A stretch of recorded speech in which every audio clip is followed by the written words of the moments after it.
joins our able Prime Minister, His Excellency Mazi Simon Ekpa Njoku. Today's date is 28th of October 2024. Over to you, His Excellency. A standing ovation to the Prime Minister as he takes the stage.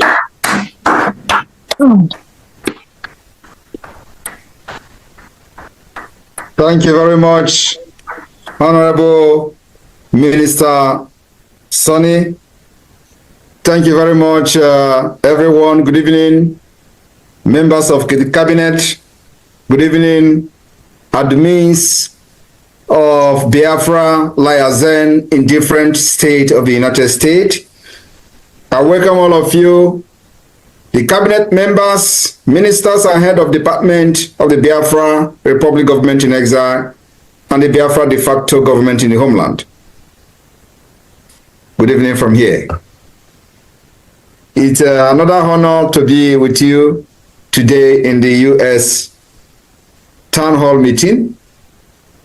The enemies are quaking and have all seated in their various gossiping locations to watch again how we fund our liberation, because that is the biggest mystery to them today. You've seen them releasing research articles and many papers on how Biafra government is funding its liberation. They took their time to start analyzing, researching on our fundraising, and at the same time including the views we've had on Twitter. They themselves have posted and published their own finding that my ex-posts have over 226 million views on X alone. So they can understand the magnitude of what Biafrans are doing globally. And I've challenged them to publish their own drug lord criminal president Tinubu views. Let us see who is interested in listening to a convicted criminal in the United States. My fellow Biafrans, I want you all to understand that our freedom is here. My speech today will be very brief, and I hope, but I would like to point and touch many places and many issues. One is that I want to use this opportunity and medium to send a warning to Bianca Ojukwu to stay clear from anything sabotage against Biafra. If she wants to continue to have her peace, Biafra people will not look at anybody that stand on their way to freedom. Her husband led the war when Nigeria declared war against Biafra people. The great Iroko of Biafra, which is her late husband, commanded Biafra armed forces, and of course he was the president of Biafra during that 3 years of genocide. So we are not going to trade our freedom for anything political position, because a lot of people have expected me to react on the so-called frivolous appointment of Bianca Ojukwu. The reason I have not reacted is that it is not my business. And I believe it is none of Biafran's business. She is a politician. She believes in Nigeria, and that is her own choice. She's just one person one woman with one vote.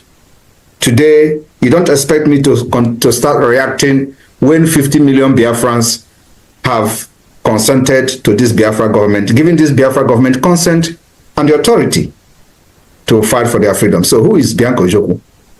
Only one person, one woman. So I don't want to waste my time, but it is very imperative that I bring this message to her.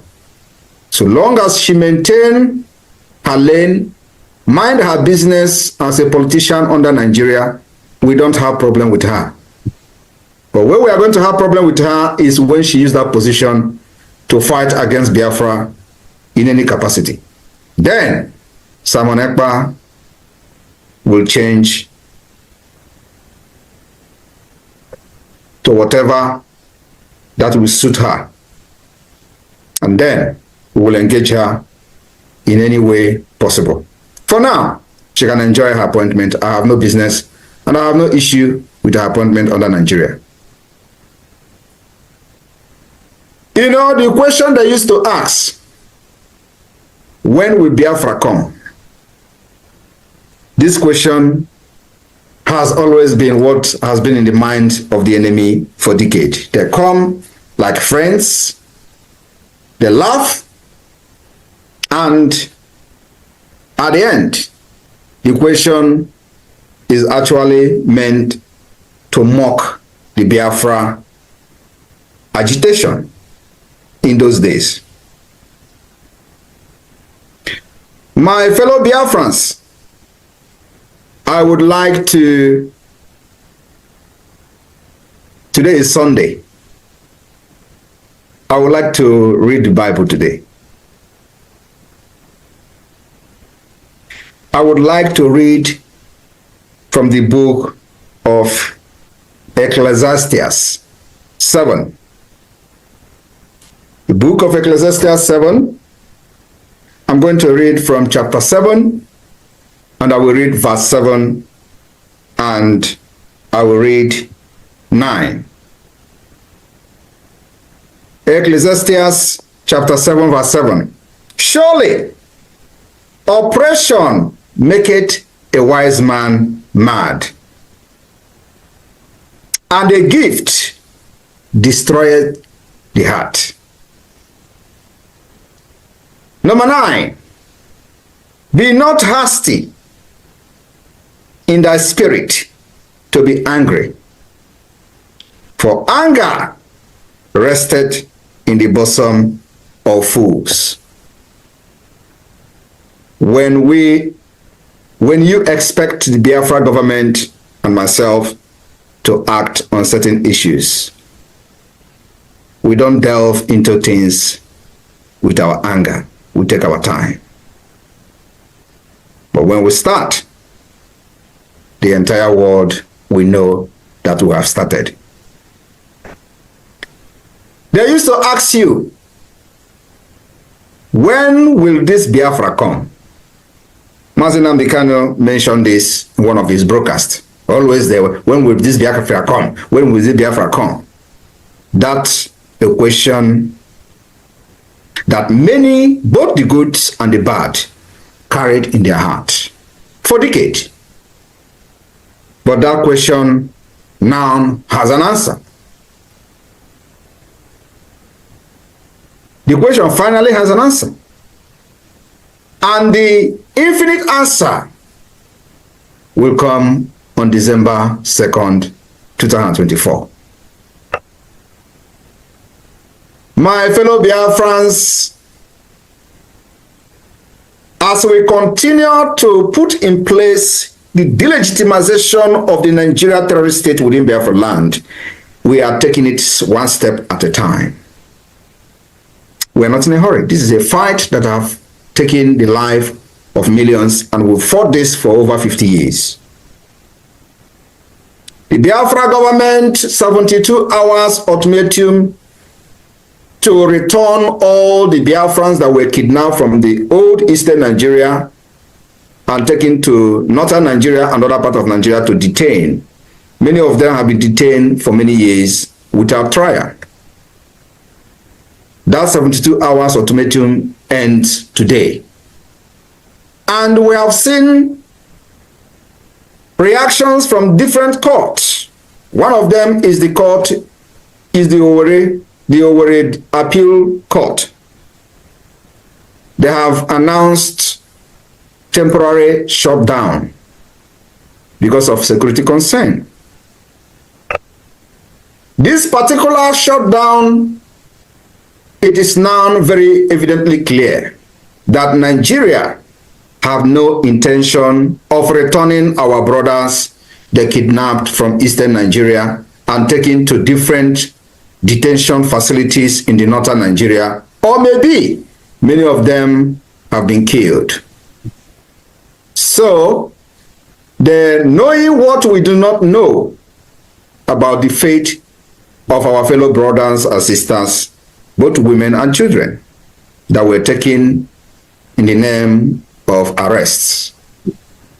So they decided to lock down because they can't provide our brothers they kidnapped from eastern Nigeria and taken to northern Nigeria. I want to use this medium to inform Nigeria, terrorist state, this evening, that this temporary lockdown, because they could not provide our brothers and sisters they kidnapped, should not be temporarily. They have locked down permanently and indefinitely. I will never reopen again. I want to let you know that the evil will only strive when good men keep quiet and silent. In the absence of good men, the evil men will always strive. Nigeria have shown to be evil for decades. And in all this evil of Nigeria, the good men have always been terrified, fear, and they remain silent for many years. Today, many good men have risen up and they are all in Biafra government in exile. And so we are going to commit a great violence on this Nigeria state, because that's exactly what is going to restore peace. And it has started. We are going to delegitimize Nigeria institution by institution, step by step, organization by organization, government by government, and at the end, they will leave our land. And we will have a peaceful nation where our children and women will live and walk in the night without anybody kidnapping them. Just like we all enjoy in Europe, where we can wake up 2 a.m. in the night, go to shop without anybody molesting and without anybody being afraid of being kidnapped. That is the vision we have for Biafra people. I want to also let those who are shouting Pan-Africanism. Pan-Africanism died with Biafra. And it will rise with Biafra. A lot of people are making noise all over Africa, especially those who have access to media. They say, oh, what do you have to say about Pan-Africanism? I have not actually took my time to address them. But today I will make, touch on Pan-Africanism. And I want you to look around yourself. Look around Africa. How many people do you see in government in any African country that is shouting Pan-Africanism? None. Only one. And he is called Malema, Julius Malema. Julius Malema is the only one in government shouting Pan-Africanism, but he is making a very terrible decision. His Pan-Africanism can never yield any result because it is a complete misplace of priority. You do not support evil because you have a platform. Julius Malema will be shouting Pan-Africanism, Pan-Africanism, but in as much as Arafat supported Mandela, that is not a reason to support terrorism against Israel.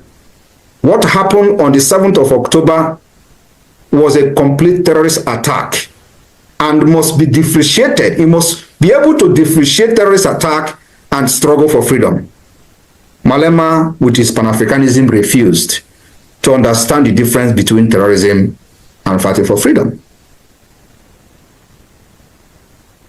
Another person who is shouting for Pan-Africanism is Professor Lumumba. He is not in the government. So what am I trying to say? The only person that have a voice shouting Pan-Africanism today is Malema, and he is in the government of South Africa.